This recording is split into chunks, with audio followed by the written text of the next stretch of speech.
Au Ghana, Tema expédie des chiffres, mais ce ne sont pas des chiffres ordinaires, ce sont des signaux. Chaque tonne quittant le quai transporte davantage qu'un commerce. Elle emporte une déclaration d'indépendance, une cadence logistique qui bouscule les hiérarchies.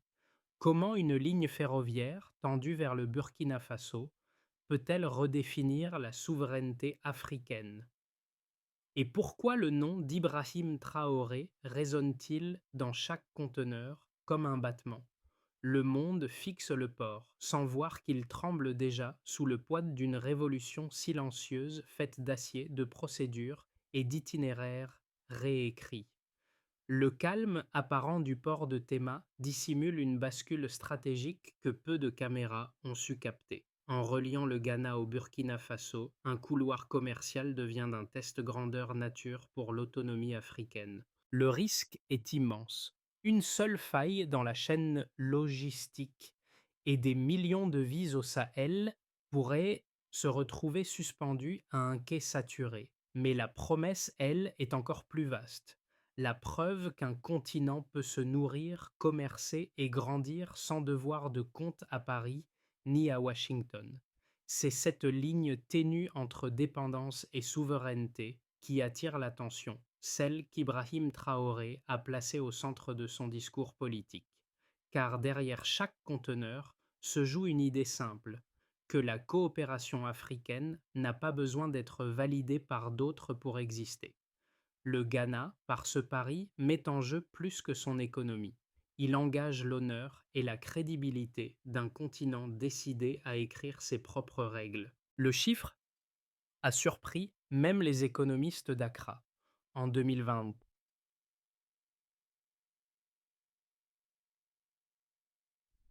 plus de 18 millions de tonnes de cargaison ont franchi les grilles de Tema, soit près du double de 2022. Et ce n'est pas un simple pic d'activité, mais le signe mesurable d'un réalignement régional. Derrière ces convois, les nouvelles lignes ferroviaires vers Makadan puis Ouagadougou incarnent une vision.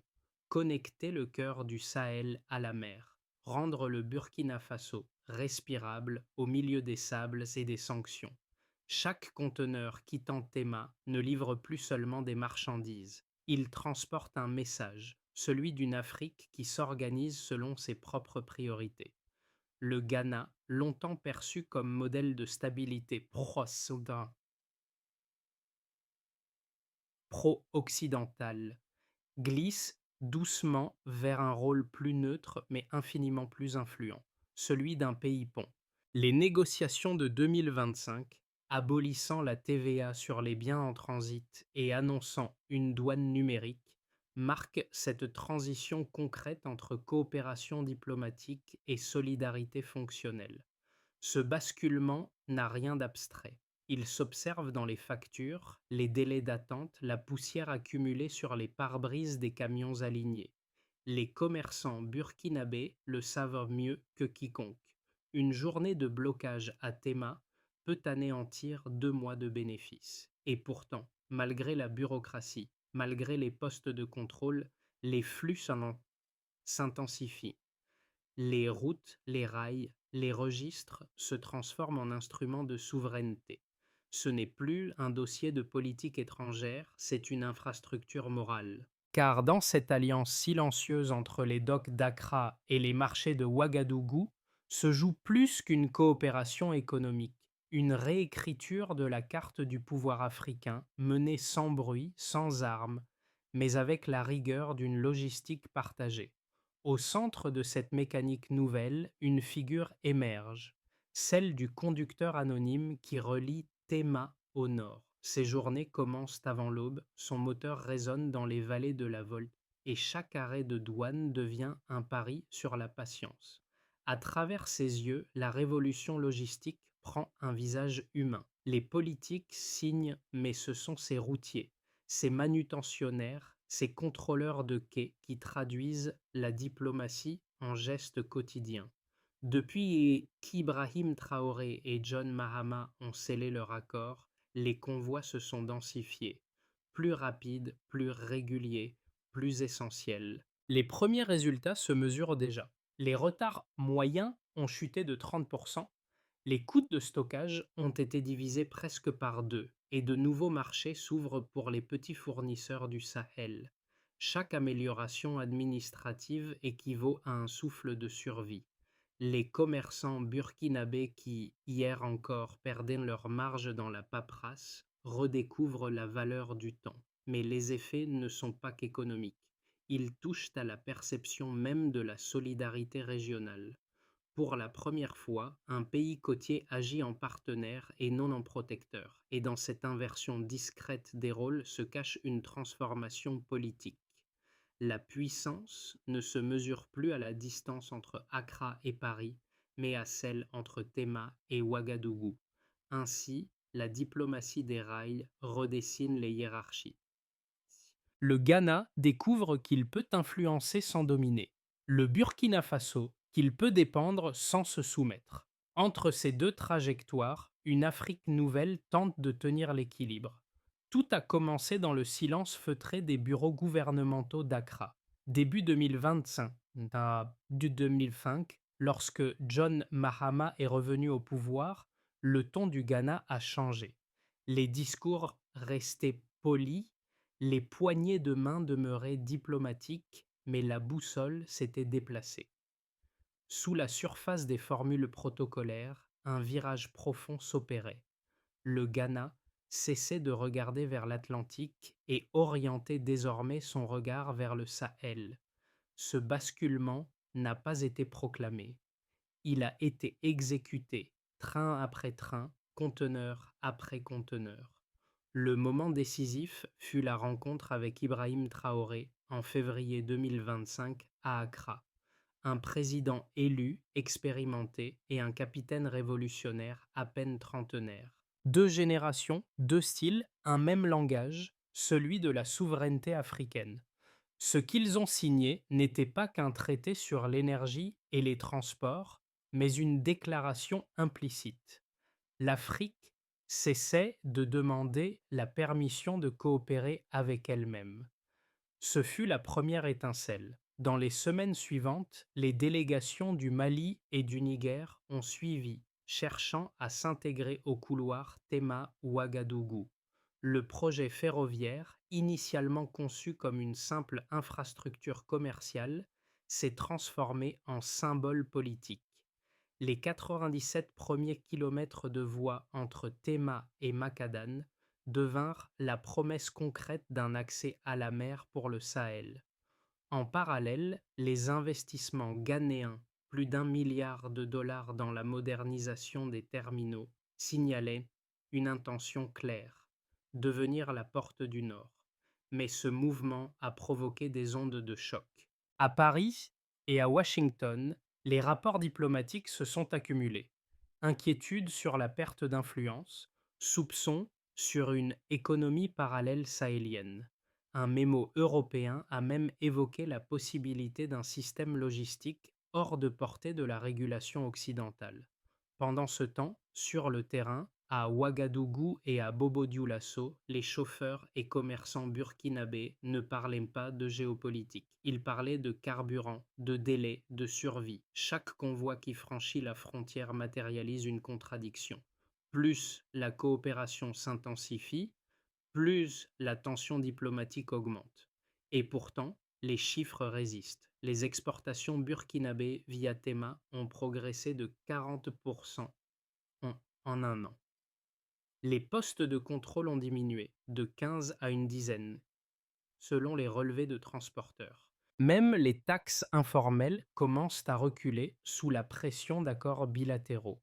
Ce sont des détails minimes, mais dans un pays enclavé, chaque minute gagnée vaut une semaine de stabilité. Ainsi se déroule la chronologie. Déclaration, adhésion, résistance, résilience. Le Ghana avance sur une ligne fine entre prudence et audace, conscient que chaque pas vers le nord est interprété au sud comme une provocation. Mais la cohérence demeure. Derrière la logistique, un principe. La souveraineté ne se décrète pas, elle se transporte. Et c'est peut-être là la leçon la plus claire du pari commun entre Mahama et Ibrahim Traoré, une révolution qui avance sur rail, à la vitesse exacte de la confiance. Les chiffres racontent une histoire que les discours ne peuvent qu'effleurer. En 2025, plus de 1 million de tonnes de marchandises burkinabées ont transité par Tema, soit 2 fois plus qu'en 2022. Cette croissance brutale, enregistrée malgré la hausse du prix du carburant, illustre une réalité simple. L'efficacité du couloir ghanéen devient vitale pour le Sahel. Chaque point de pourcentage gagné dans la fluidité logistique équivaut à des milliers de familles qui échappent à la rupture d'approvisionnement. Le baseline, delta éclair. Avant 2023, la moyenne d'attente douanière atteignait 12 jours. Aujourd'hui, elle se stabilise autour de 7 jours, une réduction de 40%. Ce chiffre paraît technique, mais il traduit la survie d'un commerce local qui fonctionne sur des marges infimes. Une journée gagnée, c'est un camion de denrées qui ne se gâte pas, un stock de médicaments livré à temps, une école qui rouvre. Ces chiffres sont froids sur papier, brûlants sur le terrain. Autre indicateur, le coût moyen du transport Tema-Ouagadougou en 2022. Il dépassait 2 400 $ par convoi. Début 2025, il est descendu sous 1 800 $ grâce à la suppression de la TVA en transit et à la rationalisation des postes de contrôle. Cette économie apparente masque une réalité plus profonde, la confiance. Les opérateurs burkinabés investissent à nouveau dans les contrats à long terme. Les compagnies ghanéennes, elles, réembauchent. Les flux de trésorerie entre les deux pays s'équilibrent lentement. Mais derrière les courbes, un autre récit se dessine, celui d'un pouvoir régional fondé sur les données. Les analystes africains remarquent que Tema devient un indicateur de santé économique autant qu'un port. Lorsque le volume y monte, la stabilité régionale suit. Lorsque le trafic ralentit, c'est souvent le signe avant-coureur d'une crise politique ou d'une tension frontalière. Ainsi, les grues, les rails et les entrepôts deviennent les baromètres d'un continent en mutation. Ibrahim Traoré, conscient de cette dépendance, pousse pour un suivi numérique partagé des flux. Son objectif? Que le Burkina Faso ne soit plus spectateur, mais acteur des chaînes logistiques qui le nourrissent. Ce projet, appuyé par des ingénieurs ghanéens, prévoit d'ici 2026 un tableau de bord conjoint capable de mesurer en temps réel les délais, volumes et coûts. Ce serait une première dans l'histoire régionale, une diplomatie fondée sur la donnée plutôt que sur les communiqués. Ces chiffres, qui paraissent abstraits depuis les chancelleries, sont en réalité des indicateurs de dignité. Chaque conteneur dédouané, chaque tonne déplacée sans interférence extérieure est un acte politique déguisé en opération technique. Et c'est ce que les observateurs occidentaux commencent à comprendre trop tard, que la souveraineté moderne ne s'écrit plus dans les constitutions, mais dans les registres de fret. Les critiques ne manquent pas. Certains diplomates occidentaux décrivent la stratégie du Ghana comme une neutralité risquée, un équilibre instable entre deux blocs. Ils redoutent qu'en tendant la main au Sahel, Accra n'alimente une sphère d'influence échappant à tout contrôle international. Les défenseurs du modèle, eux, rétorquent que cette indépendance n'est pas une rupture, mais une évolution naturelle. L'Afrique apprend enfin à commercer avec elle-même. D'un côté, les financiers occidentaux rappellent les milliards investis dans les infrastructures ghanéennes et préviennent du danger de surchauffe diplomatique. Selon eux, un pays qui veut rester attractif pour le capital ne peut pas se permettre de contrarier ses bailleurs. De l'autre, les dirigeants sahéliens, avec Ibrahim Traoré en tête, répondent que l'aide sans autonomie n'est qu'une dépendance prolongée. Ils affirment que la stabilité économique ne vaut rien si elle coûte la souveraineté. Entre ces deux raisonnements, la position ghanéenne paraît fragile, mais elle repose sur une logique plus subtile. celle du rééquilibrage. Mahama ne cherche pas à rompre avec l'Occident, mais à prouver qu'un État africain peut coopérer sans obéir. Son pari, c'est que la crédibilité internationale ne naît pas de l'alignement, mais de la constance. Les observateurs neutres notent que ce débat traduit une mutation du concept même de puissance. Dans les années 2000, la politique étrangère africaine s'écrivait en fonction de la géographie. Aujourd'hui, elle s'articule autour des flux. Contrôler les routes commerciales, c'est contrôler les alliances. Et en cela, Tema devient un acteur diplomatique à part entière, aussi politique que n'importe quelle ambassade. Ainsi, la confrontation entre prudence économique et affirmation souveraine n'est pas un conflit, c'est une négociation à ciel ouvert.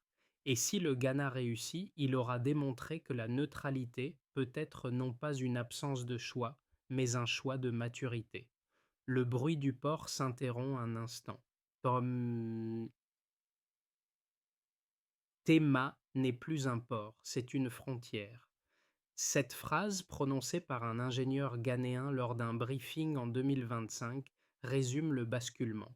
Ce n'est plus un lieu d'échange, mais un point d'équilibre entre deux Afriques, l'une des institutions et l'autre des nécessités. Depuis que le Ghana a ouvert ses quais au Burkina Faso, au Mali et au Niger, le Sahel respire par cette artère unique. Mais cette respiration a un prix. Chaque conteneur franchissant Tema transporte aussi une dose de tension politique. Les diplomates occidentaux y voient un risque, les citoyens sahéliens une promesse. Et Ibrahim Traoré, dans ses discours, nomme cela le pont de la survie. Le milieu du récit révèle la clé. Ce que les puissances craignent comme un glissement est, pour le continent, une renaissance. Les grues, les rails, les cargaisons, tout ce qui semblait purement technique devient le vocabulaire d'une souveraineté pratique.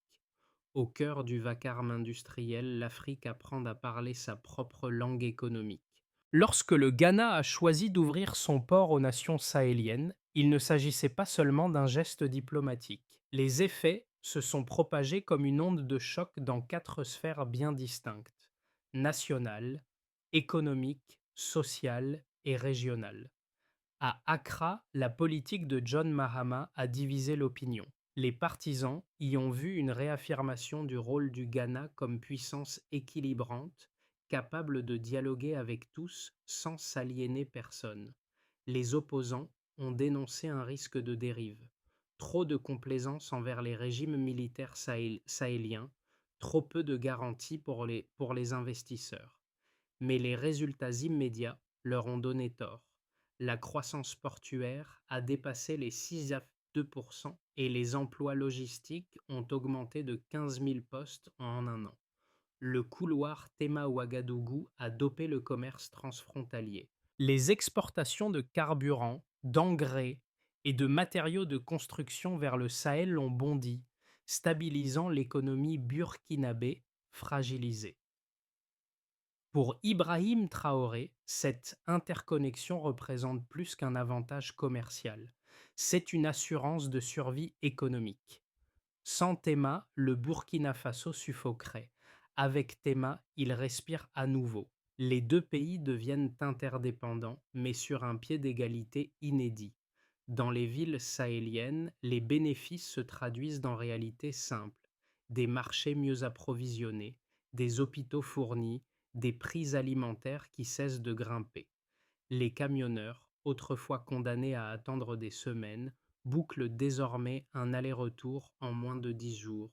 Le mot Tema est devenu synonyme de fiabilité, un terme que l'on prononce avec soulagement. Les habitants, eux, sentent que cette stabilité logistique porte une valeur politique: la dignité retrouvée. Au-delà des frontières, le pari ghanéen a déclenché un effet domino. Le Mali et le Niger cherchent à reproduire le modèle, espérant relier Bamako et Niamey à la mer. L'Union africaine observe l'expérience comme un prototype d'intégration sans tutelle extérieure. Et dans les cercles diplomatiques occidentaux, l'inquiétude grandit. Voir un État d'Africain s'imposer comme pivot logistique sans dépendre d'un protectorat choque les habitudes. Ainsi, Chaque train qui part de Théma ne transporte pas seulement des biens, mais des idées, celles d'une Afrique capable de décider par elle-même.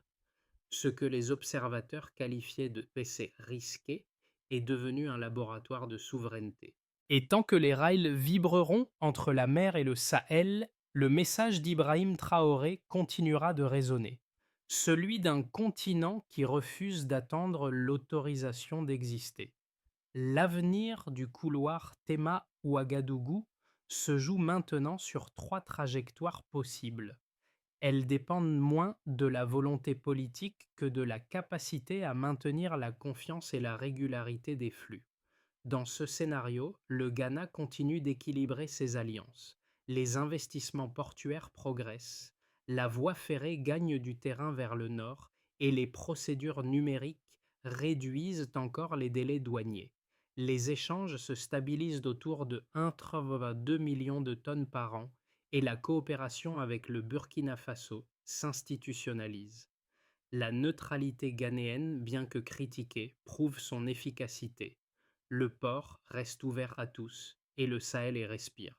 Si les réformes internes tiennent et que les initiatives anticorruption se renforcent, Théma pourrait devenir la plateforme logistique majeure de l'Afrique de l'Ouest. Les corridors Mali-Ghana et Niger-Ghana s'ouvriraient, entraînant une hausse des volumes de 30 à 40%. Ibrahim Traoré, en consolidant l'axe AES, Alliance des États du Sahel, trouverait dans cette expansion une victoire politique éclatante. Le Ghana, lui, s'imposerait comme modèle de coopération non alignée, et Accra deviendrait un pôle de négociation continentale. La corruption, les pressions extérieures ou un incident sécuritaire majeur pourraient inverser la tendance. Une seule fermeture temporaire du port, un déraillement ou un embargo douanier suffirait à provoquer un effondrement logistique. Le Burkina Faso, dépendant à plus de 70% de Théma, plongerait dans une crise alimentaire et énergétique. Les marchés se videraient, les tensions sociales s'enflammeraient et les capitales occidentales y verraient la confirmation de leurs craintes. Dans ce scénario, le rêve de souveraineté régionale se transformerait en vulnérabilité totale. Pour éviter ces extrêmes, il faudra maintenir la transparence des flux, partager les données et protéger la logistique de toute instrumentalisation politique. Le Ghana doit rester le pont, non la porte d'un seul camp. Et le Burkina Faso, sous la vigilance d'Ibrahim Traoré, devra prouver que la loyauté régionale peut survivre sans dépendance. Ce que le Ghana et le Burkina Faso expérimentent dépasse les frontières de la politique. C'est une leçon sur la responsabilité collective. Comment un simple choix logistique peut remodeler la vie de millions de personnes. Pour les citoyens ordinaires, ce récit n'est pas abstrait. Il parle de nourriture sur les étals, de lumière dans les hôpitaux, de médicaments qui arrivent à temps. Le spectateur extérieur, qu'il vive à Paris, à Dakar ou à Hanoï, ne peut qu'observer un phénomène rare, la naissance d'une interdépendance choisie, non subie. Lorsque les grues de Théma s'élèvent, elles portent avec elles un symbole, celui d'un continent qui commence à se faire confiance. Le message d'Ibrahim Traoré résonne alors comme un appel simple. Nous voulons respirer par nous-mêmes. Il ne s'agit pas de rejet, mais de dignité retrouvée. Chaque image du port, chaque convoi qui traverse les terres rouges du Nord évoque cette tension entre fragilité et espoir. Les spectateurs qui écoutent cette histoire comprennent que le futur de l'Afrique ne se joue pas dans les salles des sommets, mais sur les routes où circulent le travail, la patience et la foi. Et peut-être que cette idée touche quelque chose d'universel, la volonté de vivre selon ses propres termes. Car ce que Théma prouve, ce n'est pas seulement la puissance d'un port, mais la persévérance d'un peuple. Le Ghana et le Burkina Faso rappellent à chacun que la souveraineté commence par le droit de choisir ses alliés et de tenir sa parole jusqu'au bout. Pour que le pari ghanéen tienne, il ne suffit plus d'espérer, il faut organiser la continuité. La prochaine phase du projet Tema Ouagadougou se décline en 5 étapes, chacune mesurable, concrète et interconnectée. Dès 2026, la mise en place du système douanier numérique devra être finalisée. Les données d'attente, de transit et de taxation seront publiques afin de neutraliser les zones d'ombre qui alimentent la corruption. Les rails entre Macadane et Ouagadougou nécessitent un plan d'entretien binational. Des ingénieurs burkinabés rejoindront les équipes ghanéennes pour assurer la supervision commune des tronçons critiques. Les contrôles aux frontières seront remplacés par des points de vérification intégrés, automatisés et surveillés par GPS. L'objectif, réduire de 15% les arrêts non justifiés avant fin 2026. Les douaniers, chauffeurs et opérateurs des deux pays recevront une certification commune validée par les ministères des Transports. Ce programme, soutenu par des institutions africaines, garantira la pérennité du corridor. Création d'un conseil du corridor Sahel-Mer chargé de publier un rapport trimestriel sur la performance et les anomalies du flux. Ibrahim Traoré y siégera aux côtés des représentants ghanéens, scellant ainsi une diplomatie fondée sur la responsabilité mutuelle. Si ces 5 leviers s'alignent, le Ghana et le Burkina Faso pourront prouver qu'une intégration africaine sans tutelle extérieure n'est pas un rêve, mais une méthode. Car la souveraineté moderne ne dépend plus de la force militaire, mais de la constance des rails et de la transparence des chiffres. Le bruit du moteur reprend, identique à celui du premier jour. Sur le quai de Tema, un camion démarre, chargé de blé et d'espoir. Le même convoi que celui qui, il y a 3 ans, semblait insignifiant, incarne aujourd'hui la survie de tout un réseau. Et quelque part, entre Accra et Ouagadougou, une idée circule. Ibrahim Traoré l'avait dite sans emphase. La souveraineté, c'est de tenir ses promesses. Baramba. Ce rappel résonne dans chaque rotation de grue, dans chaque sillage de train.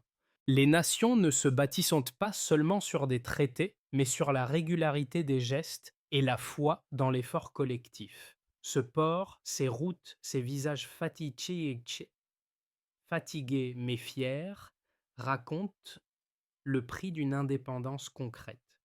Le Ghana a trouvé sa voie, le Burkina Faso sa respiration, et ensemble, ils tracent une ligne de confiance à travers le continent. Quand le soir tombe sur la baie, les lumières du port s'allument comme des promesses tenues.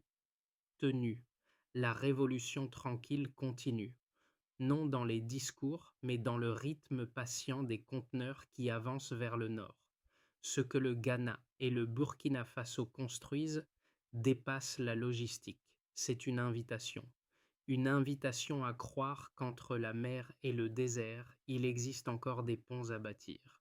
Les grues de Théma ne lèvent pas seulement des conteneurs, elles élèvent une idée. Celle qu'une Afrique unie par ses routes peut devenir une Afrique souveraine par ses choix. Ibrahim Traoré, en se tenant aux côtés de John Mahama, a montré qu'un symbole peut valoir autant qu'un traité, mais les symboles ne suffisent que si nous les relayons. Chaque voix qui raconte cette transformation, chaque regard qui s'y arrête, prolonge la portée de cette alliance. Le changement n'a pas besoin de tonner, il suffit qu'il circule. Alors, si cette histoire vous touche, partagez-la, discutez-en, confrontez-la. Parce que la souveraineté n'est pas un drapeau, c'est une conversation. Et tant qu'elle continue, l'avenir de l'Afrique ne sera plus une hypothèse mais une direction.